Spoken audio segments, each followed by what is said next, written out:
Yo, what's going on, snipers, and welcome back to our Montreal Canadiens franchise mode. So in last episode we had the off season, and we did actually pick up some good quality pieces, I think, in free agency, and this team is growing to being a team that could be a playoff team this year. Our team status is contender, but I don't know if that's going to switch at the start of the season. It could be just because of the preseason, all the teams have their weaker players in. But our forward core on our team looks actually not too bad. So we have a pretty good offensive first line. Caulfield usually puts up a decent amount of goals. Dunham's usually pretty good. Like, he had almost point per game last season, but he missed a couple due to injury. Lafreniere's been really good, obviously. He has how much career points now?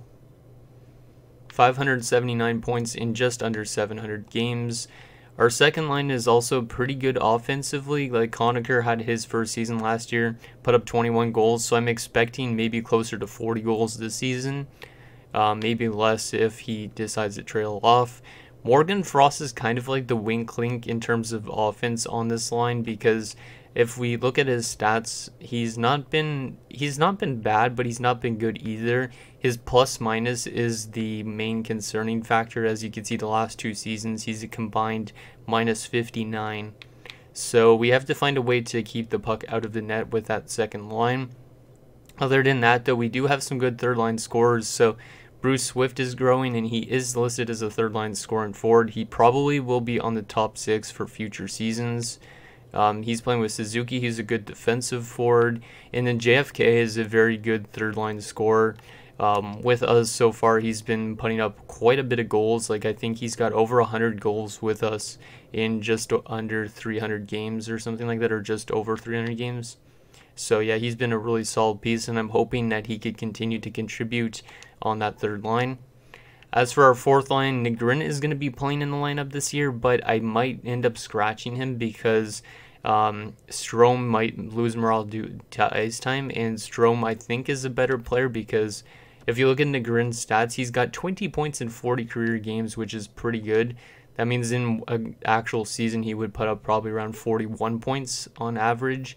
But as you can see with Strome, he had a pretty good regular season last year, 28 points. And he's a pretty good, like, short-handed kind of player, so I might put Strome in later on in this season. And then also, yeah, he's playing with Yolonen and Paxpu, so a solid fourth line. Yolonen's pretty good for a fourth liner, and he's on the first line penalty kill just to give him some more ice time. As for our defense, this is kind of our weak spot because we got a pretty good top 2.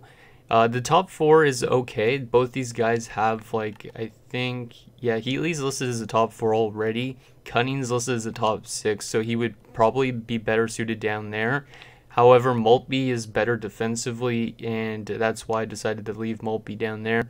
And I don't really want Cunning and Zimmerman to play together because of that -2.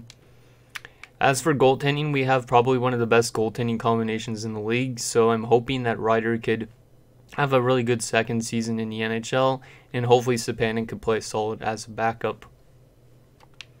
As for our scratch guys, Henriksen should be a solid depth guy, Strome as well, and Salmelainen should be solid enough on terms of defense. So I think we're going to have a good season. I'm not 100% sure, but it is, like I said, our final season probably of this franchise mode because there's only 3 episodes left after this. So hopefully we can make the playoffs. If we don't, though, like I said, I'm going to be simming out the rest of this franchise mode, and then I will do a recap within a couple months probably, and then you guys could find out about, like, how much points players retired with and all that stuff. So anyways, enough of me talking. Let's get to the end of the preseason, and then we'll take a look at our status. So there's already been a trade to start the season. Seth Jones and 2 seconds head to LA from Ottawa for Ryan Suzuki, so Nick's brother gets dealt. We're getting offered a second in Milne for Suzuki. I don't really want to be flipping Suzuki at the moment. Like, there's multiple guys on our team that have 1 year left on their deal. I might end up flipping them at the deadline instead if we are in a bad team. Like, this is a good offer. Vishnevsky, you get a top 6 forward and a first and a second. But at the same time, I don't really want to deal Morgan Frost because that will make our team much weaker. So I'm not going to do that deal just yet. If it was the deadline, I would definitely do that. Same goes with Yolonen. He's also going to be trade eligible if we are doing really bad this season. I don't think we will. I feel like this team could just squeak into a playoff spot. I don't know if we're a cup contender because of our defense, but I know that goaltending combination is one of the best in the league, so that should help us out a lot. Because there's not a lot of goalies above 85, which is really weird. I'm used to seeing goalies get up to like 89s and those being the good ones, but now there's like 85s and 86 seems to be leading the league, some 87s as well. So we had a 6-1 preseason, so hopefully that is a sign to come. Hopefully that doesn't mean we're going to have a bad regular season. So let's sim to the first game of the season, and then we're going to take a look quickly at our team status, see if it is still contender. So Paxbu was never injured. Hopefully we don't suffer any major injuries this year like we did last year, because that's what kind of hurt us in the long run. So what do we have for our team status? We have hopeful, so we might end up missing. It depends if this team simulates better than they are.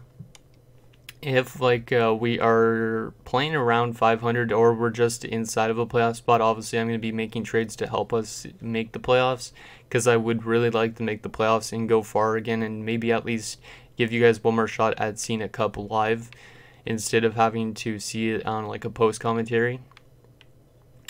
Okay, so let's go to the end of October. We're probably going to go up to the deadline in this episode, and the next episode would be the deadline. Then hopefully if we make the playoffs, that would be like the next episode, and maybe the next episode after that. Like I might split it into 2 rounds per episode just to end it on the 31st of January.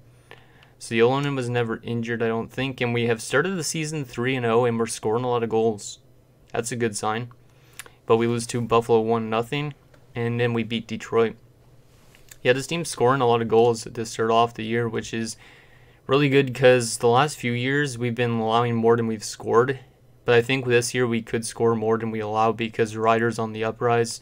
And speaking of Ryder, actually, I have to give him a contract extension. I almost forgot about that because his minor league deal comes to an end this year. And we're off to an 8-3 start, and Mason Ryder, speaking of which, has been injured and he's torn his hamstring until January the 14th. Are you kidding me? What kind of bad luck is this for our final season?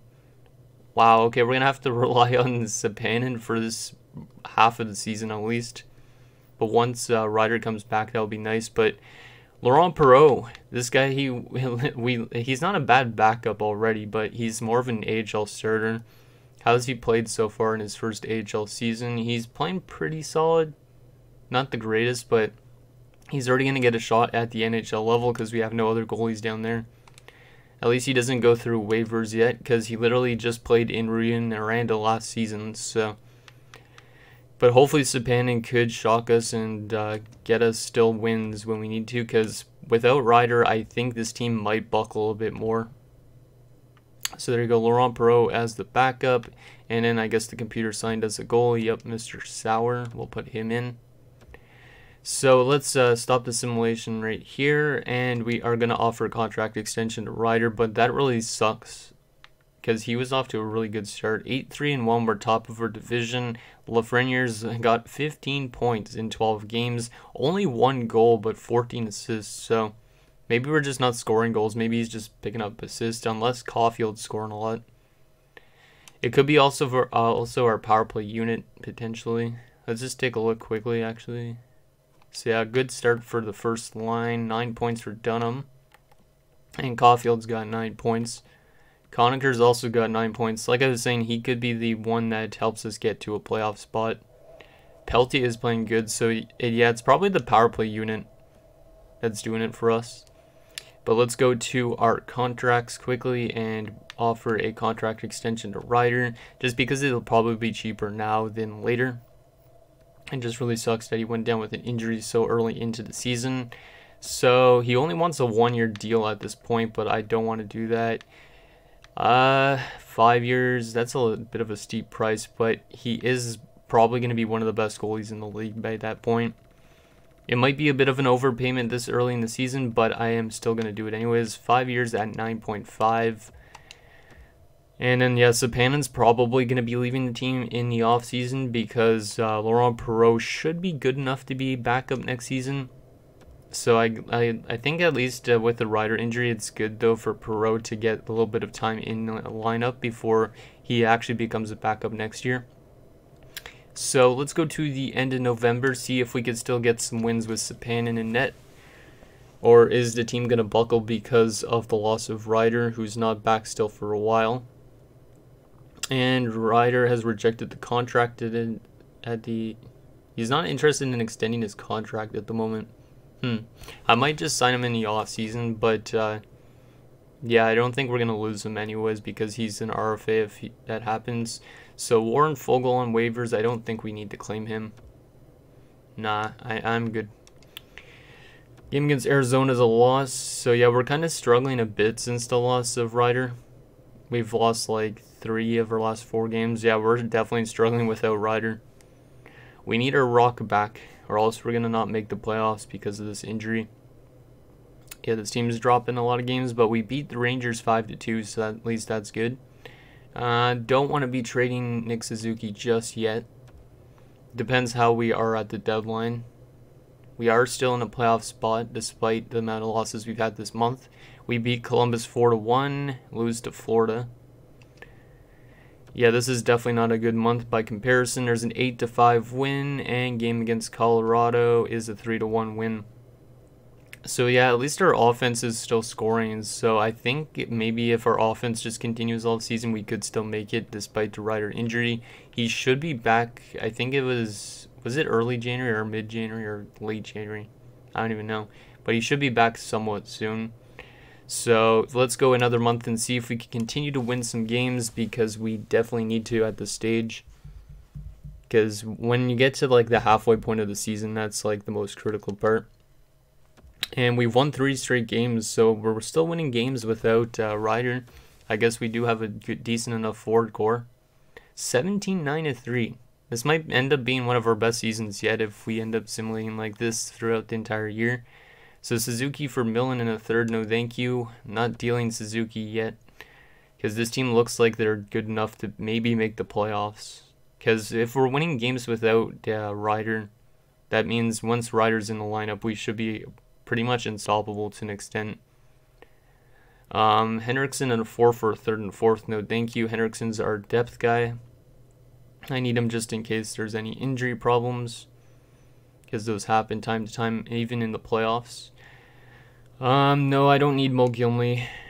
Laurent Perreault is fine as their backup. So JFK has now been injured till January 9th. At least that's not super long term. I'll just replace player, and I should put in either Strome or Henriksen. And yeah, well, that was actually a really good month. So Sepanen is definitely proving himself to being a worthy goalie as well. But he's probably going to be gone still at the end of this year. So 23-14-3 on January the 1st. Where does that put us in our division in terms of standings? 2nd place. Not bad. And Lafreniere has got 46 points in 40 games. So he's definitely having a career season. I think Ryder should be back within 2 weeks. When was his injury? Let's take a look quickly. So yeah, he's back January 14th. And then JFK should be back soon. So once we get those 2 guys back in the lineup, I think we should be back to being our good simulating self. Even though we did just simulate well without Ryder for the most part. JFK, we've dropped, I think, a couple games since his injury. So Ryder will be back this game against the Calgary Flames coming up, I guess. Let's go right to there so we can put him back in the lineup. I wonder how Laurent Perreault's been as a backup. He's only a 76, so... And JFK is back. So, and it said we had to send somebody down, so I guess... Yeah, Ryder is playable. So yeah, Laurent Perreault is going to go back down, but he's grown to a 77, so I guess he's been decent enough as a backup to get some growth. Okay, so I don't like that Ryder's already going in the lineup, though. And I was hoping to put him in later, but there you go. So Ryder in, and then Henriksen's going to come out. He had no points in 4 games, unfortunately. And then we'll put JFK in on this 3rd line. There you go. Okay, so... Yeah, I don't like that Ryder's already in. Please don't get re-injured, Ryder. Please don't. He's back to full health apparently, according to this thing, so I guess not. So we beat Chicago 4-2, and now JFK has re-injured himself, so yeah, I'd rather put Stroman over Henriksen, not to say Henriksen's a bad player, but Strome I would rather be in the lineup. So let's take a look. Strome, there you go. We'll put him in, see if that's good. It's okay. Negrin's got 14 points on the fourth line, so I think he's also a pretty solid fourth liner for us. We lost 8-2 to Columbus. That's not good. Come on, boys. We need wins. Even though we're above 500, we are now on a 4-game losing streak. I guess maybe the simulation's like, hey, you guys are simulating way too well. We're going to just make you lose a lot of games. So let's go to February the 1st, see if we can win some of these games to end the month. Because we might be closer to 500 than we think at the deadline. So we lost that one as well. That's 5 straight games where we've lost now. And our offense has dried up a lot too. That's not good. We beat Vegas there though, 4-2. Game against Arizona. JFK is apparently back. Don't get re-injured, JFK. We need you to be in our lineup to score. And Strome's got 3 points in 6 games. Yeah, I don't like scratching Strome. He's a solid player, so I don't know what we're going to end up doing in terms of that to give him ice time. Like, I don't want to be trading away anybody, really. So, but then again, in the next season, probably I'll have to let go of somebody to make room for him. Okay, so we are up at February 1st, and we are 26-20-5, so above 500, which is good. Points in 31 of our 51 games. And we are 7 points above the Red Wings, who are fighting to get into the playoffs, and the Devils as well. So we're in a good spot right now. Lafreniere is just under point per game now, so he's kind of on a cold streak, I guess. We're going to probably still go right to the deadline, I guess. Yeah, let's go still right to the deadline and then see how we are in the standings and all that. We'll take a look at the player stats. And then I'll probably take a look at the trading block, maybe. I don't know, because I probably will pre-record next episode and the next few episodes to end the series, because I just want to get to the point where I could simulate this on my own, and then that way I could put out a recap faster for you guys. Okay, so no, I don't need that Iginla goaltender. Seems weird, Iginla being a goalie. No, thank you. Not trading anybody on this team until the deadline at the latest. Or earliest, I should say. So Calgary has acquired a first and O stall for Troy Terry. Interesting. Must be like a top 9 or top 6 prospect. So yeah, we got to beat divisional teams and Eastern Conference teams, and then I think this team should be a playoff team, but we have been struggling as of late. Yeah, we're struggling still, and Eric Conacher's now been injured, which is not good. That's one of our best goal scorers probably on the team. Come on, guys, we got to keep winning games. We started off the season really well, but we've kind of stumbled since, mainly due to injuries, though. Eric Conacher is back. That's good that it wasn't that long term. So Strome is going to go out of the lineup. 4 points for Strome, 3 goals. Conacher, I'm hoping Conacher turns out to be like a 50 goal scorer in the future. Like, he's number 67 and he's a power forward, so he's kind of, when you look at it, like maybe a Max Pacioretty because of the same number and being a power forward. Another trade that happens, so Jacob Larson and Jacob Galvis, I think that guy's name is, they both head to Edmonton for 2 seconds. Okay. Back-to-back games coming up against Washington. And we lose that one 3-0, and that one we lose 4-2. Damn, we are definitely dropping the ball a little bit lately. We should probably look for something to help us in terms of defensive play, because that's probably our worst case scenario. But we have won 2 games in a row now. No thank you, Boston. I might eventually do that deal, but I don't know if I'm going to make any trades at all or not. So another trade happened. A first and Omen and Reich head to Edmonton for Arturi Lehkonen, who heads to Nashville, our former player. Game against Anaheim is another win, so we win 3 straight games headed into the trade deadline, and we have one of the last wildcard spots, it looks like. 69 points. The last wildcard spot has 64 points, so we are like, yeah, we're 8 points above Boston at the moment, so I might not make any deals, and I might just simulate this entire season in this episode, even if it ends up running long. Dunham's got 59 points in 63 games. Let's take a look at what lines are struggling in terms of plus minus, and then we might make deals to help them out. If not, we might just get the rest of the season done. That way, if we are a playoff team, hopefully we go to like at least a conference finals, so the next 3 episodes are playoff-based episodes. So Lafreniere, how has he been? Plus 12.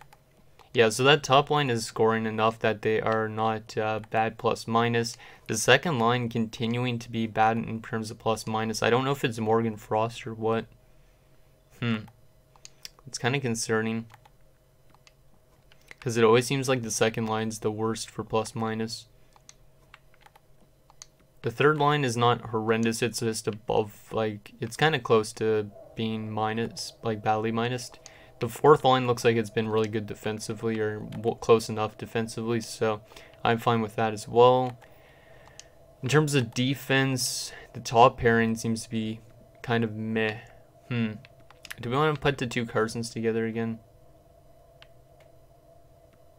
You know what, we'll do this, and yeah, let's just put the 2 Carsons together and put Nilsson and Heatley, because maybe Nilsson's a really good offensive player, but his plus minus is not that good this season. Our entire defensive core is not the greatest, except for that second pairing actually was really good. Maybe I'll keep them together. Yeah, I think I'll just keep the defense the same. In terms of goaltending so far, Ryder's been really good. Only 1 shutout, but he's been really good, and then also Sapanen's been really good. How's our depth guys been? Don't want to put Salmelainen in yet. They've been solid enough. Yeah, I don't think I'm going to make any deals. It's kind of risky because this is our last season of this franchise mode, but I think this team has it in them to make it to the playoffs. It just depends on if we could continue winning games in this month of March. If we don't, obviously we're going to miss, but yeah, we just got to beat Eastern Conference teams mostly, but everybody is just as crucial, I think. So yeah, let's go all the way up to the 11th, and yeah, we're not making any trades. I'm taking a chance as we lose to Tampa in a shootout, so we still got a point out of that. And are you kidding me? Really, I don't make a trade, and then we lose one of our best defensemen, in terms of offense at least, to a fractured elbow till the end of the month. Damn, so Salmelainen's going to come in the lineup, but that is not a good injury at this time. We do beat Edmonton, however, and we beat Nashville. Okay, so we're still winning games regardless of that injury. We just won 4 games in a row, and we have points in like 8 straight, I think. So we should be a playoff team if we could just continue this on. We beat Ottawa. Come on, guys, just keep it up. And we lose to Tampa Bay there. We lose to Boston. Don't go on a big losing streak right at the end of the season now. And we do also lose another player to injury, and that's Jacob Peltier. So that's another big loss, but at least we have the depth for it. And we shut out the Flyers, so we're 38, 28, and 6 now. Let's just take a quick look at the standings. So we're still in that last wildcard spot by, yeah, quite a bit. Well, not the last wildcard spot, but we're still 11 points above the Bruins. So we should be clinching pretty soon, because Tampa Bay's already clinched. Yeah, I think we should be clinching relatively soon if we could keep getting some wins. Okay, so let's go 3 more games and then see if we clinch after those 3 games. I think it said Washington fired their coach. We lose to Pittsburgh there and lose to Colorado, but luckily Peltier is back, so hopefully our offense could get going again. Maybe it's just because Strome was in the lineup. There we go. Come on, guys, beat the Sharks. And we beat the Sharks 3-0, and we have not clinched yet, but we should be getting close to it. Game against Anaheim. I'm going to go 1 game at a time now. This episode might end up being super long, and I apologize for that. And Morgan Frost goes down. Damn, we're still suffering injuries late in the season. I don't like that at all. But we'll just put in whoever's the depth guy for us, which would be Henriksen. We do beat Anaheim, which is nice. Does that help us clinch? Nilsson is back as well in the lineup. So yeah, Henriksen's now playing second line center while Frost is out. And Salmelainen, you're out of the lineup now. And in comes Nilsson. That's good because that gives us a bit of an offensive boost on the defensive pairing.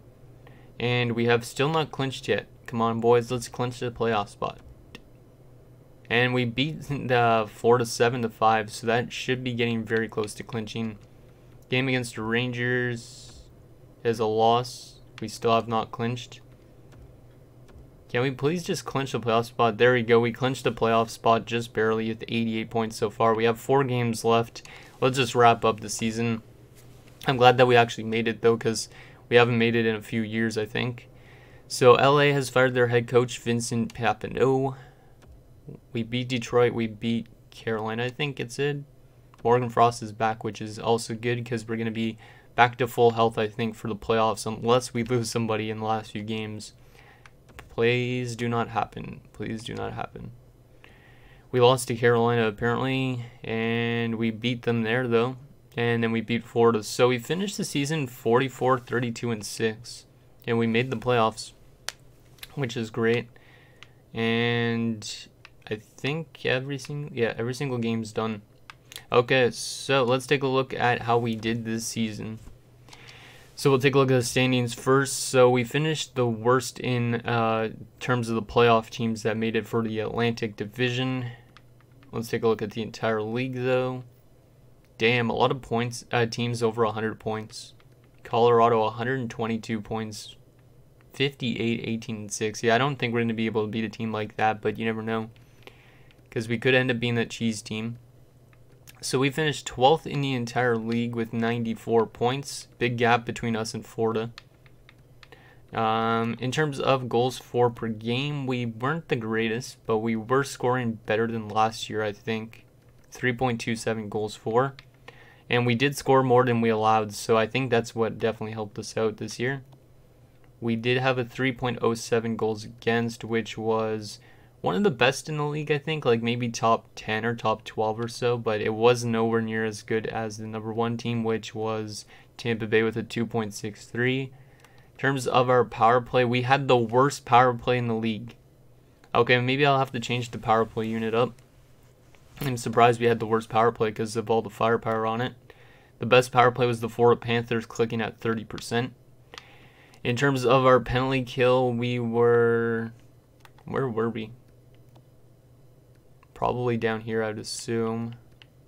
Yeah, we were one of the worst penalty kill teams as well, so our special teams definitely need to play better in the playoffs if we want to win series. We only had 1 shorthanded goal this year. We are 20-16-5 on home ice and 24-16-1 on the road. So I'm kind of surprised we made it with having bad special teams. But I'm going to definitely look into changing up the lineups for the playoffs. So point-wise, in terms of centers, Dunham 77 points this year. I'm really liking that pickup that we got him for Kotkaniemi because he seems to be better offensively. Like, I think he had 80 points in the first 1.5 seasons with us. So he's almost point per game, I think, in his career with us. But with Arizona, he was not even close. Morgan Frost, 48 points, was a -6. So definitely a lot better than his last 2 seasons in terms of plus-minus. 43 points for Suzuki. 31 points for Paxpoo. And he was only playing 951 on ice, so he's a really solid 4th liner, I think. JFK 31 points, so he's kind of degrading in terms of point production. He's probably not going to come back next year. Henriksen had 4 points as a depth guy, so he's definitely a good depth option. In terms of left wingers, Lafreniere 81 points in 82 games, plus 17. I think that was his career best season yet. Yeah, it was his best season yet in the NHL. Peltier 60 points, only a +1. He's never really the greatest defensively. Conacher 45 points in 80 games, 28 goals this year. So he is going up in terms of goal scoring. He's got now 49 goals in 162 games, 80 points. So he's just under 0.5 points per game, but I think next year he should break out because it's his last year of his entry-level deal. Negrin, 28 points on the fourth line, I think only. Yeah, 944 on ice, and he did also really well. So that fourth line did way better than expected. Strome, 6 points in 10 games as a depth guy. Caulfield, 58 points in 82 games, 29 goals. Swift, 49 points, so he's getting better, I think, in points. Yeah, progressively getting better. And then Yolonen, 32 points in 82 games as a fourth liner and a penalty killer. In terms of defense, Lambos, 38 points. Wow, okay, so he's also starting to go up in terms of production a bit. As you can see, last few years he's been averaging like 30 points, so he's not too bad either. Ulf Nilsson, 31 points in 71 games. Definitely still like this signing from Carolina. He probably won't come back, though, because we do have some defensemen in the system who need to be in the lineup over him. Kurt Heatley, 21 points. Cunning, 21 points. Both of them a plus 22 and a 23, so definitely liking the two of those guys. Maltby was a plus 9 and had 17 points. Great free agent signing. Former 7th round pick of the Los Angeles Kings as well. Zimmerman, 15 points, was a plus 4, and Sam Wallinen had 1 point in 11 games. As for goaltenders, Ryer went 23, 14, and 2 with 3 shutouts, a 911 save percentage, and a 2.79. So pretty good season for him. Definitely better than his first season in the NHL, or first 2 seasons in the NHL. He's now 59, 49, and 8 in his career, and he's got a 900 save percentage, 6 shutouts. So I think this guy's definitely going to be a really good goalie if he continues to grow. Sapanen, 16, 14, and 4, a 906 save percentage, and a 2.81 goals against, and 1 shutout. So we were just a good defensive team. We weren't good on the special teams, but good all around defensively. Quickly, let's take a look at the entire league because this is taking really long, and then we'll take a look at who we're going up against in the first round. So Connor McDavid, 117 points, leads the league, followed by Line and Emery Anderson, as well as Nathan McKinnon, who's usually always up there. In terms of goals, it's Magnus Lander again, 62 goals for him, 61 for Line. The two of those guys, insane. Magnus Lander's now got 501 goals in 792 games, so this guy's probably going to beat Gretzky's record for sure. Wow. 87 overall, and he had 62 goals. Damn. Okay, in terms of plus minus, out of curiosity, Sergachev was a plus 52, and Brandstrom was a plus 52.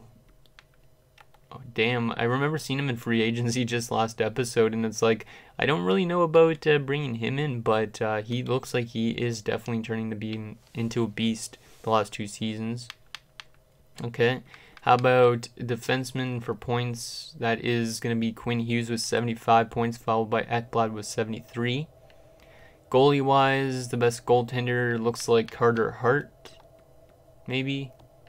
Yeah, or Vasilevsky maybe too. Yeah, it's probably Vasilevsky because Tampa was up there yet. Vasilevsky. In terms of rookie skaters, the best rookie this year was Jonah Hamilton, who went first overall, 60 points in his first season. Was he a franchise guy or elite? Just elite, okay. So, yeah, that is that. And now let's take a look quickly at who we're going up against in the first round of the playoffs. And that'll be it for this episode. Just because it's probably running long. I don't know how long I've been recording for, but usually when I do a full season in one episode, it turns out to being pretty long. So we're going to be going up against the Carolina Hurricanes, who we had 2 games against late in the season, where we went 1-1. They finished the season 48, 26, and 8, and they're 8-2 in their last 10, which is not the greatest. We do have one of their former players, which is a good sign, because maybe he knows their weakness. And we are listed as a contender, so that's also good. So Carolina, let's see their offense. So they got Josh Hosang, Sebastian Aho, and Andrei Svechnikov. Really good first line, obviously, with these two. And then Hosang's pretty good for this first line. He is listed as a second liner, though, and getting older. In terms of the second line, they got Braden Tracy, who's very weak for that line. But they also have Martin Necas, who's up to a 90, and Nicholas Baptiste.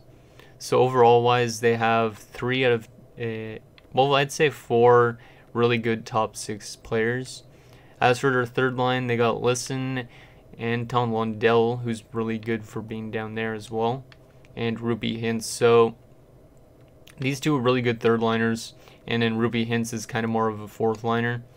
And then in terms of their fourth line, they got Fortin, Dickinson, and Thomas. Thomas and Dickinson both are the two guys that kind of assimilate really well for their overalls. And yeah, that's not good.